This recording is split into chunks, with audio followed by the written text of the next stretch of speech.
Exercise 1.4 का question number 3 जो कि 4x बराबर है square root 13x plus 14 minus 3। तो सोल्यूशन मैंने लिख लिया है। तो सबसे पहले ये जो माइनस 3 इधर है इसको हम ले आते हैं परली साइड पे इक्वल के। 4x जब ये इक्वल के इस साइड पे आएगा तो ये जमा हो गया। तो यहाँ स्क्वायर रूट में अब हमारे पास है जो रकम वो ये हमने फाइंड करना है यहाँ x की रकम। अब x की रकम फाइंड करनी है तो इसके ऊपर है स्क्वायर रूट। स्क्वायर रूट ख़त्म करने के लिए क्या करेंगे हम, टेकिंग स्क्वायर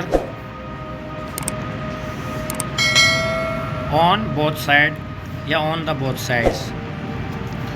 तो स्क्वायर रूट लगाते हैं 4x जमा 3 और ये स्क्वायर आ गया इसके ऊपर, और ये 13x जमा 14 ये स्क्वायर आ गया इसका, और ये इसके ऊपर स्क्वायर रूट। तो ये स्क्वायर रूट इसका ख़त्म हो गया 2 से। इसका फार्मूला खुलेगा जी 4 की जब 4 से ज़रा होगा तो ये 16 और x के 2 आ गया, जमा 3 के ऊपर पावर जब आएगी 9 तो 3 के ऊपर पावर आएगी 2 तो ये जवाब आएगा 9। ये हमारा पूरा a है, ये b है, ये a का स्क्वायर आ गया पूरा b का आ गया, और उसके बाद होता है 2ab। तो 2 जब ज़रा होगा 4 से 8 और 8 3 था 24 और ये 7 x आ गया। अब ये इक्वल आ गया, इधर बचा 13x जमा 14। अब ये वाली सारी रकम इधर लेंगे क्योंकि हमारे पास यहाँ x2 सबसे बड़ी पावर है और उधर कोई बड़ी पावर नहीं है x2 की, इधर सिर्फ x है। तो इसी वजह से जितनी रकमें सारी इधर आ जाएंगी। जमा 9 जमा 24x, ये जब इधर आया तो ये हो गया माइनस का 13x, और जब ये 14 इधर आएगा तो ये माइनस का हो जाएगा 14 इज इक्वल टू 0।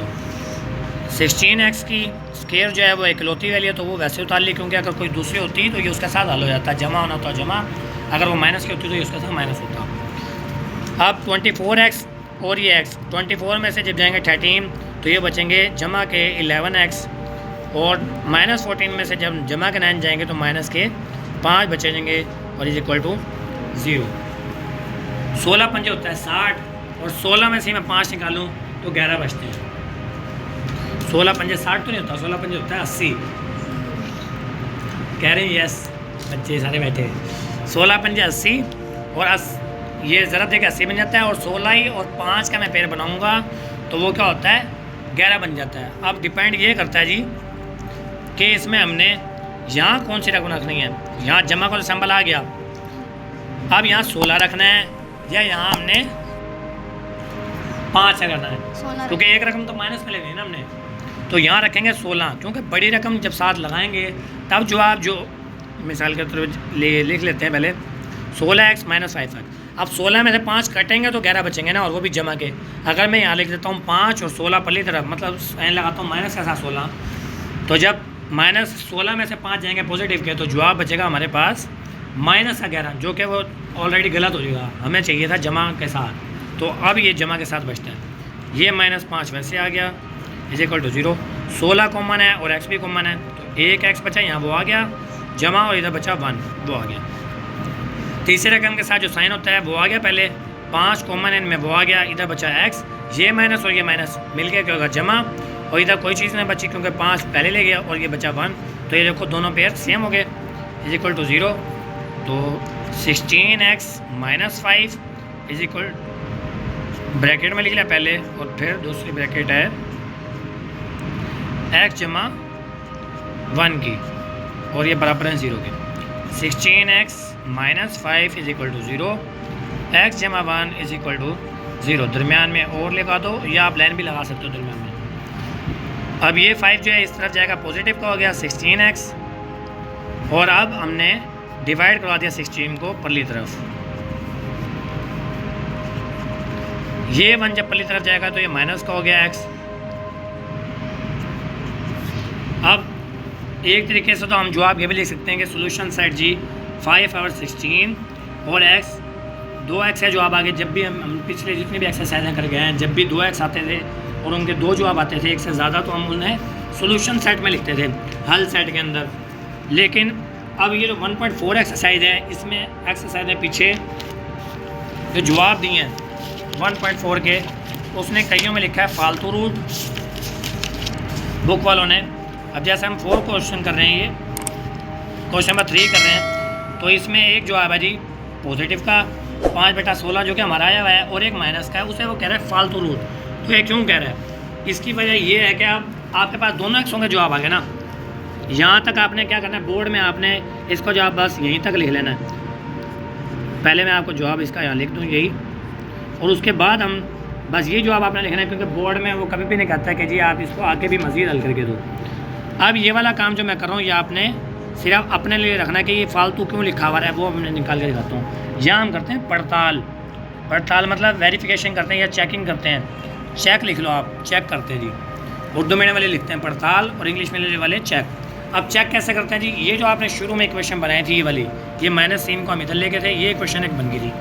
अब यहाँ एक्स लगा है ना, अब आपके एक्स के दो जवाब आए, बारी बारी हमने दोनों पुट करने हैं। सबसे पहले हम पुट कर लेते हैं एक्स है ये 5/16 वाला, तो ये इक्वेशन थी हमारी 4x जमा 3 इज इक्वल टू 13x जमा 14। तो एक्स की जगह मैं कह रहा हूँ 5/16 पुट कर लेते हैं पहले। 5/16 जमा 3 is equal to square root में 13, और यहाँ भी 5/16 आ गई और जमा 14। ठीक हो गया। अब ये जो है 4 एकम 4 और ये 4 चुके 16, मतलब 5/4 बच गया नीचे।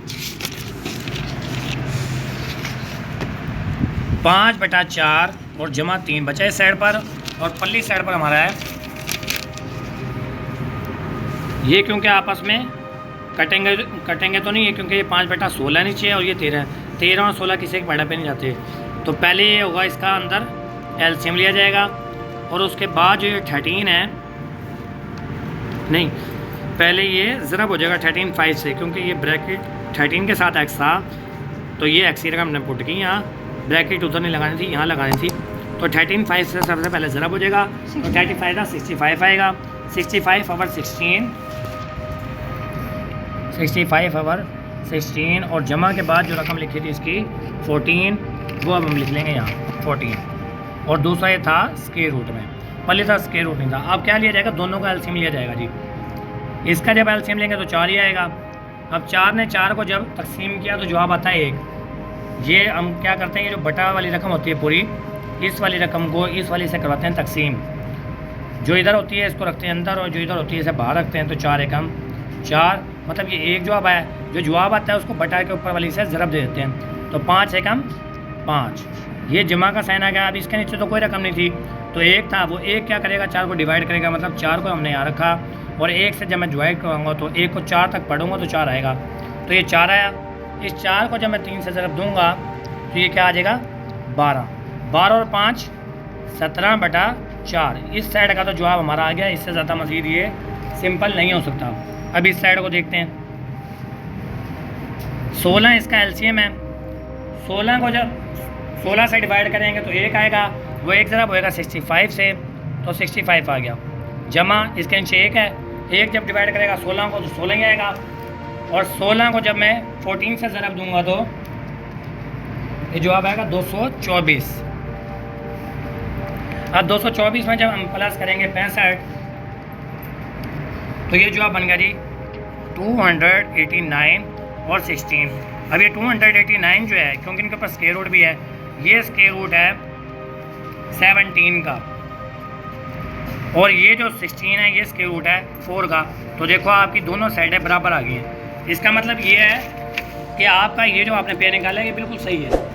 अब ये वाला पेड़ निकालते हैं। अगर दोनों साइडें बराबर नहीं आएंगी तो इसका मतलब है जो आपका दूसरा जो आपका जवाब निकला है, मतलब अगर ये जो दोनों साइडें बराबर ना आती है भी, तो मैं ये कहता कि ये हमारा फालतू रूट है 5/16। अब -1 था हमारा एक जवाब। अब वो पुट करके देख लेते हैं।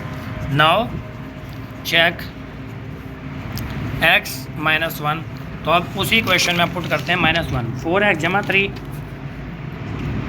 4x जमा 3 बराबर है स्क्वायर रूट में 13x प्लस 14।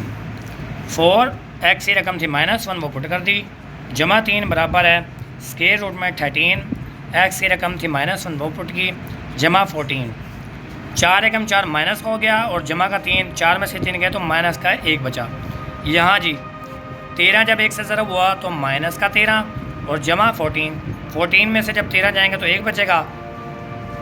अब ये स्क्वायर रूट में बच रहा है। स्क्वायर रूट अगर इसका खोलते हैं हम तो तब भी 1 आता है, लेकिन पल्ली तरफ जो जवाब बचा है वो माइनस का 1 बच रहा है। तो ये दोनों जवाब वो एक जैसा ना आए, इधर से पता चला कि ये रूट फालतू है, मतलब x की जो -1 हमने ली है वो रकम फालतू है। तो इस वजह से बुक में जो जवाब है वो उसने फालतू रूट लिखा है यहाँ, और इसके साथ नहीं लिखा, क्योंकि ये इसका जब हमने फिल किया तो इसका जवाब बिल्कुल दोनों साइडें थी वो बराबर आ गई। तो ये तो थी बुक के मुताबिक। आपने पेपर में जो क्वेश्चन हल करना है बस ये जोड़े इसके जो है जोड़े बनाए आपने, पेयर बनाए, पेयर बनाने के बाद x के जो 2 जवाब है कि बस आपने यही लिख देना। इसका किसी के साथ भी नहीं लिखना कि ये फालतू रूट है या ये सही वाला रूट है, बस आपने वहीं उसका एंड कर देना क्वेश्चन का। आप अगर आगे हल करोगे और वो गलत हो गया आपसे तो वो नंबर काट लेगा आपके उसके बस।